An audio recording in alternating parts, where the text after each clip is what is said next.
So welcome back to Favorite Friday. For this case, we are going back to India. This case actually was pretty well known in India. It's actually said been very controversial. For this case, we have multiple female killers for this one. For those of you who know the story, you kind of already know how it ends. But of course, I'm assuming most of you who are watching this obviously don't know how the story ends. So we don't have a date of birth or background on what happened to every specific woman involved in this case. Of course, when we get to the end, you'll understand why. So I'm going to tell the story of the victim in our situation, and you'll see how it has so many killers in the end, if that makes sense. So that being said, I'm going to quit my rambling. Sources down below, as always. And let's go and get started. So Akku Yadav, who we're gonna call Akku for this video. He was said to have been born in 1971. It was the youngest of 13. His father was apparently like a wealthy farmer. So the father apparently would sadly die off. And so obviously what the dad did, that income's gone. The money would start draining because obviously at first they're relying on that money at first. But once that money starts going, the sisters that he had, they're sold off to marriage. And then his brothers are either they're going to go make an honest living or we're going to do a life of crime. So then so Akku decides we're going to go follow the brothers who are doing the life of crime. Because apparently, I guess that was making better money. And then they would steal from the dialects, who apparently the dialects are like the lowest social caste in India. And so obviously, like anything they stole would be sold to like make their own profit. Because you know, you gotta make a living, you gotta survive somehow. Not that justifies it, but that's what they were doing. Okay. So then at one point, it is said that Akku was in a group with men. And then they tried to like extort a couple for money. The couple apparently are not going with it. So then apparently they raped the woman in front of the man. And then they dip, and then Akku will be arrested in 1991 for rape and theft. So then, I guess Akku served like a pretty short sentence because it said he got released. Once he gets released, obviously he goes back to the little group that he had before he got arrested, and then all hell started to break loose apparently after he gets released this time. Because there's multiple times he's getting arrested, but spoiler alert, he's pretty much getting off with these short ass sentences, if at all, every time he's getting arrested. So basically, he goes back to the group, and apparently the number of rapes in the area actually skyrocketed. Women, obviously concerned for their body, understandably. They make a code for whenever Akku's nearby, so that way, you know, their friends and loved ones don't get attacked. Kids actually started missing school because apparently, this is what's disgusting, the parents were actually scared that their kids would get attacked. So not scared for your child's well-being. That's not disgusting, but it's disgusting to think that a group of grown men would actually want the children, but you know, you better safe than sorry. Because if there's no women around to attack, who's to say they're not going to proceed to the kids next? You know? And so, obviously, you can imagine there's people that are going to try to fight back. But remember, the dialects, they got the low social status. And so apparently if they try to fight back, they would be severely punished, even though they are technically defending themselves. This is over in India, not over in the States, where, you know, you can get off like self-defense. So here's a little gruesome part. Apparently, he would go to a woman's house. And apparently her name is like Asha Bagot. And he basically pretended to be like a nephew of hers. Apparently she let him in. He apparently would stab her to death in front of her daughter. So her daughter watched her mother get murdered. And then apparently he cut her fingers off because he couldn't take her rings off. So I guess, I don't know if they were swollen or like why he could take them off. And then apparently he also cut off her ears so that way he could take her earrings. So however, there was a woman by the name of Asha Bagot, I think I pronounced it right, who apparently would be one of the few people who stood up to the gang. So there were other people, but apparently she was one of the most notable. And I think it's because of what winds up happening to her. And so basically, she's over here like helping people out, even though she apparently did not have much to her name herself. So, you know, that's pretty noble of her. So then she would give city officials to try to figure out like ways to get rid of Akku, because obviously he's over here terrorizing the city.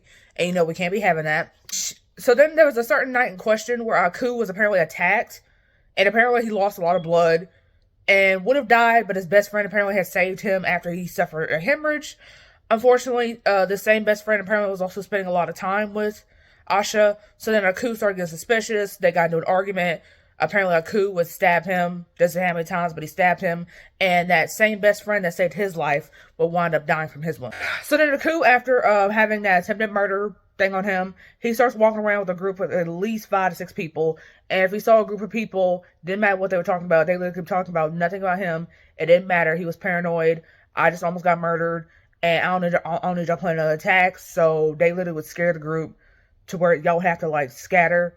So that way y'all can't discuss a potential murder plot. So then, like I said, he kills his best friend. He gets sentenced to 2 years. he gets out. So then, of course, he gets out. He meets up with the gang. They go over to Asha's house. They are celebrating. Doesn't specify what they're celebrating, but apparently they were celebrating for something. And apparently the gang knocks on the door. Asha is the one that opens it. She winds up getting beheaded.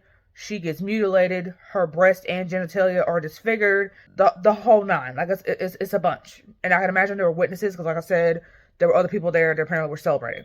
And so then apparently there was a man. Doesn't specify how he's related, whether it's her husband, brother, father, whoever. But apparently there was a man that obviously, you killed Asha, can't be doing that. He was about to report to the police. But apparently he too was killed before he could officially report her death. And then the gang actually apparently came back weeks later and made Asha's spot their hangout place. So since she's now dead, we officially have a place to hold our meetings. So then apparently there were like 3 people who apparently they will wind up basically taking and then put their body on railroad tracks. There was another woman who apparently they had raped like 10 days after she gave birth. So then she would commit suicide by fire because, obviously rape over there is taboo. So then, like I said, obviously the gangs go around robbing and raping people. Anybody that tried to say that Akku raped them, the police would try to say, oh, it was actually consensual. You're just saying it was rape for whatever reason that you have, or prostitution, which is obviously illegal, so they can wind up in jail. So the police would actually wind up supporting him in exchange for bribes. Doesn't specify how much, but obviously it's enough to where the police are like supporting him and basically letting him get away with whatever he wants. And then apparently there was a woman who did go to police because obviously she had been raped, so obviously you got to report like what happened to you. And it said the police actually did the same thing to her. So then in January 2004, apparently Akku would try to extort a elderly man of 100 rupees, which 100 rupees, that's their currency. But over here, that's like literally like $1.20. And he couldn't pay, so then he beats the man. And that's all that's said about that. So I assume the man did in fact survive, but obviously had injuries because he's elderly. There was a woman by the name of Asha Narang.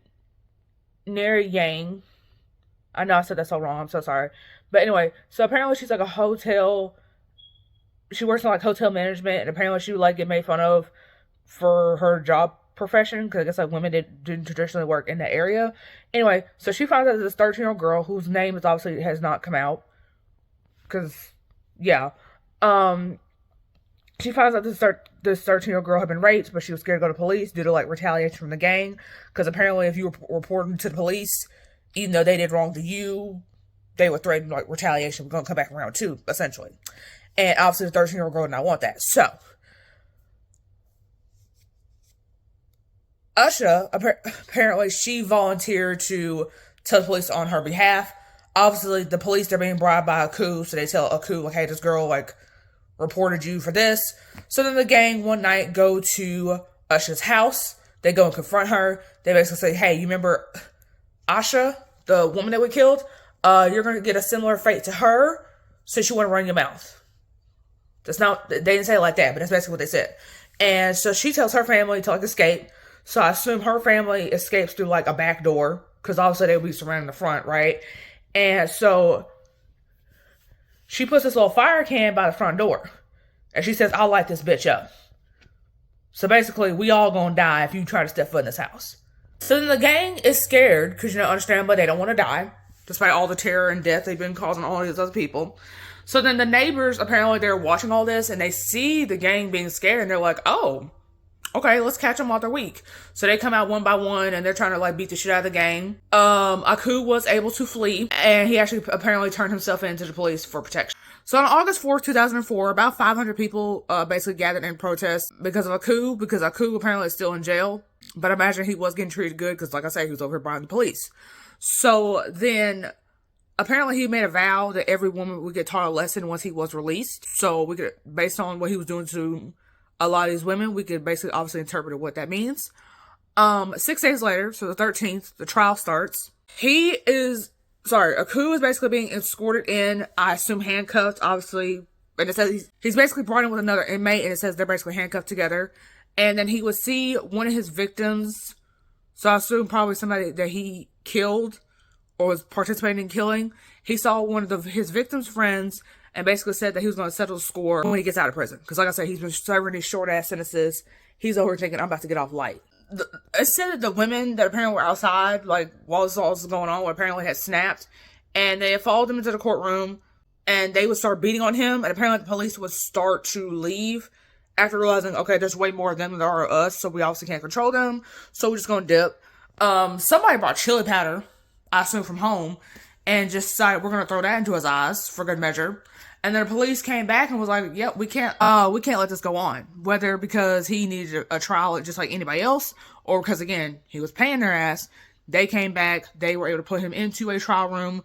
The women bust into the room. So the women, because there's a lot more of them than and basically they could obviously break a simple lock, because all they did was lock the door, they didn't try to barricade or nothing. They break the lock, obviously open the door. They get to Akku. They are stabbing him, hitting him with stones. He's begging for forgiveness as he is stabbed multiple times. He is still handcuffed to this other inmate. So I assume the inmate is getting like some injuries, but nothing like too major, because like our focus is him, not you. And it didn't say that the inmate also died, so I'm assuming he did make it out some scratches, obviously, because again, you are handcuffed to this man that is pretty much hated by this whole town. But I would have liked to assume he made it out alive. Otherwise, I would have mentioned like, hey, he died too. Akku, like I said, he's getting stabbed, beat, begging for forgiveness as he's getting stabbed by multiple women. I assume they all brought their own weapons. And apparently his penis was severed off, so they took that shit off. So I guess he could do like no more rapes, because again, that's something he was out here doing. And apparently he was bludgeoned by furniture. So then apparently there would be 5 women that would be arrested, but they were released after like a bunch of women came out and said, no, I was involved too, and if you're going to arrest all of us. And obviously, I assume at least they ain't got room in the prison for all these women being in jail at one time. So they released those 5. And then apparently there was like 21 people they could confirm at least was involved on that day. But they were all released apparently due to lack of evidence. Apparently Akku had a nephew who apparently was supposed to testify at his murder trial, like in favor of him, basically saying like, y'all had no business killing my uncle. You know, your uncle was just out here doing like everything pretty much. And apparently his murderers were apparently former friends of this actual nephew. And basically like, hey, your uncle tried to like make moves at our grandmother, and we can't be having that. And the fact that you defended him, you gotta go too. So they killed him. And that's pretty much all that's known about this case. Sources down below as always. If anybody knew about this case, definitely know what you think. I cover favorite females 3 times every week. Subscribe for more favorite females, and I'll see you guys in the next one. Bye. So if I play dead, will you regret everything that you did, that you said? I don't think you understand what you're doing, and my heart's black and blue from the bruising. I feel like when I'm with you I'm losing. I feel like you think that this amusing, sitting there gaslighting and confusing. Was it me? Is it me? Am I deluded? I'm the one who's always sorry, the conclusion. Even though I offer all of the solutions, I wish you loved me like I love you, it's stupid. When I'm alone with you I never feel lucid. I wish I wasn't struck by Cupid.